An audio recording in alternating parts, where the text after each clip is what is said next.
Hello students, पिछला हमारा जो वीडियो सेशन था उसमें हमने ground state energy of H atom यानी कि second application of Heisenberg uncertainty principal पढ़ा था। ठीक है, मतलब हमने इसमें हाइड्रोजन एटम की किसी भी ग्राउंड स्टेट में कितनी एनर्जी होगी इसके बारे में हमने बात की थी। ठीक है, तो एक बार जल्दी से इसका क्विक एनालिसिस देख लीजिए फटाफट से। देखें, ये हमारा हमें बताना था कि हाइड्रोजन एटम के ग्राउंड स्टेट में एनर्जी जो होती है उसका पता लगाना था कितनी होती है बाय हाइजेनबर्ग अनसर्टेनिटी प्रिंसिपल। ठीक है, तो ये हमारे पास कोई हाइड्रोजन एटम है। हाइड्रोजन एटम मतलब उसमें एक ही इलेक्ट्रॉन और एक ही प्रोटॉन होगा। तो जो फर्स्ट इलेक्ट्रॉन होगा वो नाभिक के सबसे पास वाली कक्षा में होगा, तो उसकी अनसर्टेनिटी कितनी होगी पोजीशन में, इस रेडियस के बराबर होगी। हमने नाभिक को सेंटर मान के एक सर्कल या एक स्फेयर बना लिया। ठीक है, तो ये पोजीशन में अनसर्टेनिटी हो गई। उससे फिर हमने मोमेंटम में अनसर्टेनिटी निकाल ली थी। काइनेटिक एनर्जी हम जानते ही हैं, T is equal to P square upon two half M V square से ही निकाला है भाई हमने, कोई नया फॉर्मूला थोड़ी है। T is equal to half M V square होता है। तो इसमें आप क्या कर सकते हो, एम से ऊपर नीचे मल्टीप्लाई कर लो इसको, तो ये जो एम स्क्वायर वी स्क्वायर है ये तो बन गया पी स्क्वायर और नीचे 2m बन गया। तो जो हाफ एम वी स्क्वायर है वही पी स्क्वायर अपॉन 2m है ना। आई होप आप इसमें कंफ्यूज नहीं हो रहे होगे। ठीक है, फिर मैंने क्या किया, ये जो अनसर्टेनिटी थी मोमेंटम में उसको मैंने यहाँ पे रख दिया। ठीक है, potential energy due to interaction between proton और इलेक्ट्रॉन इतनी होगी माइनस के स्क्वायर अपन आर, उसको रख दिया। ठीक है, तो T plus B is a total energy, that means kinetic energy plus potential energy वो इतनी आ गई थी। This will be minimum. ये कब मिनिमम होगी, खूब पढ़ते हैं आप लोग मैथमेटिक्स में। मिनिमम करने के लिए उसका फर्स्ट डिफरेंशिएशन 0 के इक्वल होना चाहिए, राइट। जैसे ही हमने इसको 0 के इक्वल किया तो हमें वो पर्टिकुलर एक्सट्रीम पॉइंट या चरम बिंदु मिल गया जिस पर काइनेटिक जिस पर टोटल एनर्जी क्या होगी, मिनिमम होगी। और वो किसके बराबर आई, ए नॉट, यानी कि ये कहलाती है radius of the hydrogen atom in ground state. ठीक है, तो इसका मतलब ये है हमने इसकी वैल्यू फाइंड आउट कर ली थी और आपने इसे कैलकुलेट करके चेक कर लिया होगा, ये 0.53 एंगस्ट्रॉम आती है। ठीक है, मिनिमम एनर्जी चाहिए तो इस पॉइंट को, जो एक्सट्रीम पॉइंट आया है उसको टोटल एनर्जी में रख देंगे, किस में, इक्वेशन नंबर 4 में। ठीक है, 4 में हमने रख दिया और आपने इसे कैलकुलेट किया होगा तो इसकी वैल्यू आती है -13.6 इलेक्ट्रॉन वोल्ट। और ये होती है एक्चुअली, फॉर्मूला क्या होता है, किसी भी स्टेट में एनर्जी निकालने का जो फॉर्मूला होता है वो माइनस का 13.6 Z square upon N square होता है। समझ में आ गई। अब जो जेड है वो तो है नंबर ऑफ प्रोटॉन्स, यानी कि जो एटॉमिक नंबर होता है किसी भी एटम का वो है। ठीक है, और एन क्या है, कक्ष, कौन सा आपका ऑर्बिट है। ठीक है, अब एच एटम के लिए तो क्या होता है कि जेड की वैल्यू 1 ही होती है। ठीक है, इसलिए फॉर्मूला बेसिकली ये बनता है, आपने ये वाला पढ़ा होगा, -13.6 upon N square. H atom के लिए किसी भी स्टेट में एनर्जी निकालनी हो तो उसके लिए फॉर्मूला होता है -13.6 अपॉन एन स्क्वायर। इसमें आप एन की वैल्यू रखते जाइए, फर्स्ट स्टेट में निकालनी है यानी कि मूल ऊर्जा अवस्था में या ग्राउंड स्टेट में एनर्जी निकालनी है। एन बराबर 1 रखोगे तो वो -13.6 आएगी, फिर आप एन बराबर 2 रखोगे तो -13.6/4 आ जाएगी। इसी तरीके से आप आगे भी कर सकते हो। ठीक है, तो ये होता है फॉर्मूला, एक्चुअल फॉर्मूला ये होता है। इससे आप एच एटम के अलावा बाकी सारे जितने भी एटम्स हैं उनकी किसी भी स्टेट में एनर्जी फाइंड आउट कर सकते हो। लेकिन आपने ये पढ़ा होगा क्योंकि एच एटम के लिए जेड की वैल्यू क्या होती है, 1 होती है, इसलिए फॉर्मूला ये बन जाता है। समझ में आ गई बात। तो ये हमारा 2 एप्लीकेशन कंप्लीट हो गए हैं। आज हम थर्ड एप्लीकेशन पढ़ेंगे हाइजेनबर्ग अनसर्टेनिटी प्रिंसिपल के। ठीक है, चार एप्लीकेशन है इसके, तीसरा आज पढ़ लेंगे, चौथा कल पढ़ लेंगे और एक दिन न्यूमेरिकल सारे निपटा लेंगे। तो ये 2-3 दिन में खत्म हो जाएगा ये चैप्टर भी, यानी कि बी सेक्शन खत्म हो जाएगा आपका। ठीक है, चलिए देखिए थर्ड जो एप्लीकेशन है आपका, ground state energy of simple harmonic oscillator. Ground state energy of simple harmonic oscillator, जिसको हम शॉर्ट में SHO कह देते हैं। ठीक है, ठीक है भाई। अब देखें, किसी भी सिंपल हार्मोनिक ऑसिलेटर की ग्राउंड स्टेट प्रोसीजर यही रहेगा भाई। ग्राउंड स्टेट से मतलब होता है मिनिमम एनर्जी, तो आपको फाइंड आउट करनी है what is the kinetic energy of simple harmonic oscillator, what is the potential energy of the simple harmonic oscillator, then add up both the energies, then you will get total energy of the simple harmonic oscillator, then differentiate, है ना। पहली बार differentiate करोगे that must be 0 के बराबर होना चाहिए, वो बिंदु आ जाएगा एक्सट्रीम पॉइंट, उस एक्सट्रीम पॉइंट को एनर्जी में रख दो, that will be the minimum और ground state energy of the simple harmonic oscillator. तो प्रोसीजर वही है, जहां भी आपको ग्राउंड स्टेट एनर्जी पूछा जाए वहां बस आपको क्या फाइंड आउट करनी है, टोटल एनर्जी। टोटल एनर्जी कैसे मिलेगी, that will B kinetic energy plus potential energy. जैसे ही आपको काइनेटिक एनर्जी और पोटेंशियल एनर्जी मिल जाती है, आप टोटल कर दो, देन उसको फर्स्ट टाइम उसको डिफरेंशिएट करो, उसको इक्वल करो 0 के, एक्सट्रीम पॉइंट फाइंड आउट करो, एक्सट्रीम पॉइंट को एनर्जी में रख दो, तो आपको क्या मिल जाएगी, मिनिमम एनर्जी मिल जाएगी। समझ में आ गई, कहीं पर भी करो आप चाहे, मिनिमम एनर्जी का प्रोसीजर यही रहता है। अभी अभी हमने निकाली एच एटम की, अब हम निकाल रहे सिंपल हार्मोनिक ऑसिलेटर की। बस क्या होगा, काइनेटिक एनर्जी तो वही रहने वाली है, क्या बदल जाएगी, पोटेंशियल एनर्जी पॉइंट किसी भी सिचुएशन की बदल जाती है, क्योंकि पोटेंशियल एनर्जी होती है स्थिति की वजह से, किसी भी पार्टिकल की जो एनर्जी होती है वो पोटेंशियल एनर्जी होती है। जब हाइड्रोजन एच एटम हमारा किसी भी एटम में था, एच एटम था, तो वहां पर जो पोटेंशियल एनर्जी थी that will be due to the interaction between electron and proton. पर जब सिंपल हार्मोनिक ऑसिलेटर है तो उसकी सिचुएशन अलग है, ऑब्वियस सी बात है, उसकी पोटेंशियल एनर्जी भी अलग होगी, एच एटम जितनी तो नहीं होगी। समझ में आ रही है बात आपको। तो इस तरीके से चीजों को यानी कि टॉपिक्स को अलग अलग करते हुए डिफ्रेंशिएट करते हुए चलोगे ना तो कोई दिक्कत है, रटते चलोगे, रटने की प्रवृत्ति को छोड़ो भाई, है ना। अब तो वैसे भी थर्ड ईयर में आ गए हो तो आदत पड़ गई होगी। आजकल हमारे 11th के बच्चे ज़्यादा बेहोश है क्योंकि वो शुरू में फिजिक्स पढ़ रहे हैं और वो बेहोश हुए पड़े हैं। चलो खैर, उनको भी संभालेंगे। चले, अब आपका फाइंड आउट करना है आपको ground state energy of simple harmonic oscillator. देखें, लेट अस कंसीडर SHO यानी कि simple harmonic oscillator is oscillating along, oscillating कह लो या फिर चलो ऑसिलेटिंग ही कह लो, अलोंग एक्स एक्सिस, यानी कि एक सरल आवर्ती दोलक है, वो एक्स अक्ष के अनुदिश क्या कर रहा है, दोलन कर रहा है, ठीक है। Then in this oscillator kinetic energy as well as potential energy will exist, therefore total energy.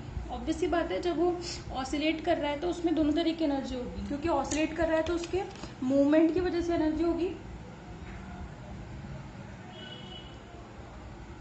तो मूवमेंट की वजह से जो एनर्जी होगी वो होगी काइनेटिक एनर्जी, है ना। और हर बार उसकी पोजीशन की वजह से जो एनर्जी होगी वो होगी उसकी पोटेंशियल एनर्जी। तो जो टोटल एनर्जी होगी उसको हम ई से ही शो करेंगे, दैट विल बी T+V, ठीक है। अब भाई जो T है वो तो है काइनेटिक एनर्जी, V है पोटेंशियल एनर्जी, एक्स एक्सिस के अलोंग मोशन कर रहा है तो काइनेटिक एनर्जी px²/2m होगी, है ना। और पोटेंशियल एनर्जी आपने पढ़ी हुई है, जब हमने फर्स्ट ईयर में ऑसिलेशन एंड वेव्स वाला पार्ट पढ़ा था तो वहाँ हमने सिंपल हार्मोनिक ऑसिलेटर पढ़ा था, तो वहाँ पे पोटेंशियल एनर्जी आई थी हमारी, अगर आपको याद हो तो 12m ω²x², ω0 अगर मैंने फ्रीक्वेंसी मान लिया उसकी तो 12m ω02x²। समझ में आ गया, आपने पढ़ा होगा, ये वाली एनर्जी तो पढ़ी हुई होगी, तो याद भी आ गई होगी। अरे भाई पोटेंशियल एनर्जी हाफ के x² नहीं होती क्या, के को आप क्या लिखते हो, m ω02 लिखते हो, है ना, तो वही लिखा है मैंने, ठीक है। तो ये हो गई मेरे पास इक्वेशन नंबर 1, ठीक है। इफ अनसर्टेनिटी, फटाफट से कर लेते हैं इसको, बातें बाद में। Uncertainty in position and momentum is delta x and delta px, then E कितना हो जाएगा आपके पास, delta px²/2m plus 12m ω02 delta x²। if uncertainty position and momentum is x and delta px along x axis, this is along x axis, obviously बात है, बार बार बताने की जरूरत नहीं है, मैं भी नहीं बता रही, ठीक है। तो ये अनसर्टेनिटी की पोजीशन फॉर्म में मैंने इक्वेशन 1 को लिख दिया, तो ये होगा इक्वेशन नंबर 2। समझ में आ गई बात आपको, ठीक है। Now according to Heisenberg's uncertainty principle क्या होता है, delta x delta p x is near about h²/2 लिखते हैं ना हम। तो यहाँ से आप delta p x find out कर लीजिए, वो कितना होगा, h²/2 डेल्टा एक्स आ जाएगा, equation number 3, delta p x की वैल्यू यहाँ रख दीजिए, पुट इक्वेशन थर्ड इनटू, तो आपके पास E will be near about, ठीक है, क्योंकि delta x is near about है, delta p x near about है, इसलिए यहाँ पे रखोगे तो कितना आएगा, एच कट स्क्वायर अपॉन, ये कितना हो जाएगा, 2 दूनी 4 दूनी 8 एम डेल्टा एक्स स्क्वायर, इतना ही आ जाएगा। ये डेल्टा एक्स का पूरे का स्क्वायर है ना, आप चाहो तो इसको ब्रैकेट में रखो तो ज़्यादा अच्छा रहेगा, यहाँ भी इसको ब्रैकेट में रखो, ठीक है, क्योंकि ये एक ही क्वांटिटी है, उसका स्क्वायर है। फिर कितना आ जाएगा, हाफ, ये ऐसे का ऐसा चलेगा, M omega not square delta x square. हम ऐसा क्यों करते हैं, ताकि अब मेरी एनर्जी की पूरी इक्वेशन डेल्टा एक्स की फॉर्म में आ गई। अब मैं आराम से इसको क्या करूंगी कि इसको मैं डेल्टा एक्स के रेस्पेक्ट में डिफरेंशिएट कर लूंगी। जब हमने किसका किया था, एच एटम का किया था, तो पूरी इक्वेशन आर की फॉर्म में ले ली थी और आर के रिस्पेक्ट में उसको डिफरेंशिएट करके हमने एक्सट्रीम पॉइंट फाइंड आउट कर लिया था, ठीक है। तो सेम प्रोसीजर यहाँ पे रहेगा, तो ठीक है, अभी नंबर मत डालो, डिफरेंशिएट कर दो इसको, differentiating above equation with respect to delta x, that means de by d delta x कितना आ जाएगा, इसका करो 1 अपॉन डेल्टा एक्स स्क्वायर का डिफरेंशिएशन कितना होगा, -2h cut square upon 8m delta x का होल क्यूब, ठीक है। इसका करो डेल्टा एक्स स्क्वायर का 2 डेल्टा एक्स हो जाएगा, 2 से 2 कट गया, m omega not square delta x is equal to 0। First differentiation 0 के बराबर आना चाहिए। तो आप यहाँ से जब डेल्टा एक्स की वैल्यू निकालोगे तो डेल्टा एक्स की वैल्यू आपके पास आएगी, डेल्टा एक्स स्क्वायर की निकालो तो बेटर है, क्योंकि डेल्टा एक्स की पावर 4 आएगी। आप देख रहे हो ना, ये उधर जाएगा, माइनस से माइनस कटेगा, तो डेल्टा एक्स की पावर 4 की वैल्यू आएगी। तो डेल्टा एक्स स्क्वायर की वैल्यू कितनी आएगी, H cut upon 2m omega naught. वैसे भी मुझे जरूरत नहीं है डेल्टा एक्स की, क्यों, क्योंकि देखो ना, हमें अल्टीमेटली वैल्यू रखकर यहाँ पे रखनी है, ठीक है। तो यहाँ पे कहीं पे भी डेल्टा एक्स तो आ नहीं रहा, यहाँ पे भी डेल्टा एक्स स्क्वायर आ रहा है, डेल्टा एक्स स्क्वायर, तो हमें वैल्यू तो डेल्टा एक्स स्क्वायर की रखनी है, तो क्यों माथा पच्ची करनी है, हम डेल्टा एक्स क्यों निकाले, अंडर रूट में आएगा, अंडर रूट की शक्ल तो वैसे ही बच्चों को अच्छी नहीं लगती, ठीक है। तो ये हो गई, अब डाल दो आप इसको, ना डाल ही 2 नंबर, इक्वेशन नंबर 4, और ये हो गई इक्वेशन नंबर 5, यानी कि डेल्टा एक्स स्क्वायर की वैल्यू आ गई। इस डेल्टा एक्स स्क्वायर कौन सा पॉइंट है, ये वो पॉइंट है जहां पर एनर्जी यानी कि total energy of simple harmonic oscillator will be minimum, ये वो बिंदु है। समझ में आ गई बात आपको। अब इस मिनिमम वाले बिंदु को अगर मैं एनर्जी में रखूंगी तो वो एनर्जी जो होगी वो मिनिमम एनर्जी होगी, और मिनिमम एनर्जी कहाँ होती है, किसी भी एटम की या किसी भी ऑसिलेटर की ग्राउंड स्टेट में ही होती है। समझ में आ गई। क्वेश्चन ऐसे भी पूछ सकता है भाई, वो आपसे find out the minimum energy of simple harmonic oscillator by uncertainty principle, तो मिनिमम एनर्जी को आप समझ जाना कि वो ग्राउंड स्टेट एनर्जी ही पूछ रहा है आपसे। समझ में आ गई, क्योंकि किसी भी एटम के या किसी भी ऑसिलेटर की ग्राउंड स्टेट में जो एनर्जी होती है, या मूल अवस्था या आद्य अवस्था जो भी बोलते हो आप, उसमें एनर्जी मिनिमम यानी कि कम से कम यानी कि न्यूनतम होती है। बात समझ में आ गई। तो इक्वेशन 5 को मैं इक्वेशन नंबर 4 में रख रही हूँ, ठीक है। इक्वेशन 5 को 4 में रख रही हूँ, तो आप इस एनर्जी को क्या बोलोगे, E minimum, this will be near about h cut square upon में 8m डेल्टा एक्स स्क्वायर, मतलब h cut upon 2m। Paper में ध्यान रखना डेल्टा एक्स स्क्वायर है ऑलरेडी, इसका स्क्वायर मत कर देना यहाँ पे, ठीक है। थोड़ा सा होश रखना चाहिए, जोश में, ये नहीं कि टॉपिक आता है तो बस सब सुध बुध भूल गए, ठीक है। एम ओमेगा नॉट स्क्वायर, यहाँ पे भी डेल्टा एक्स स्क्वायर की वैल्यू रखनी है, तो सीधा इसको रखेंगे, है ना। तो एच कट अपॉन, कई बार क्या होता है अपन बहुत एक्साइटेड हो जाते हैं कि यार ये तो वही टॉपिक है जो मुझे आता है, या यही तो इकलौता टॉपिक मैं पढ़कर आया था और यही आ गया, तो जल्दी जल्दी में गलती कर जाते हैं, इसलिए कह रही हूँ, ठीक है। अब क्या होगा, इसको ऊपर लेके जाओगे, एम से एम कट जाएगा, 2 चौके 8 कट जाएगा, तो कितना बचेगा, वो एच कट अपॉन में एम से एम कट जाएगा, तो ये बचेगा आपका 4 ओमेगा नॉट, तो ऊपर रहेगा ना, ठीक है, यानी कि 1/4 एच कट ओमेगा नॉट बचेगा। इधर क्या बचेगा, देखो एम से एम कट जाएगा, ओमेगा नॉट से ओमेगा नॉट कट जाएगा, तो ये बचेगा 1/4 एच कट ओमेगा नॉट ही बचेगा यहाँ पर भी, है ना। एम से एम कट गया, 2 दूनी 4, हाँ ठीक है, ये बचेगा। तो आपका क्या आ गया, ई मिनिमम कितनी आ गई आपके पास, ये आ गई आपकी 1/2 एच कट ओमेगा नॉट। तो आपको तो पता भी होगा ना, किसी भी ऑसिलेटर की मूल अवस्था में जो ऊर्जा होती है, आद्य अवस्था में जो ऊर्जा होती है, ग्राउंड स्टेट में जो ऊर्जा होती है, वो यही होती है, half h cut omega not.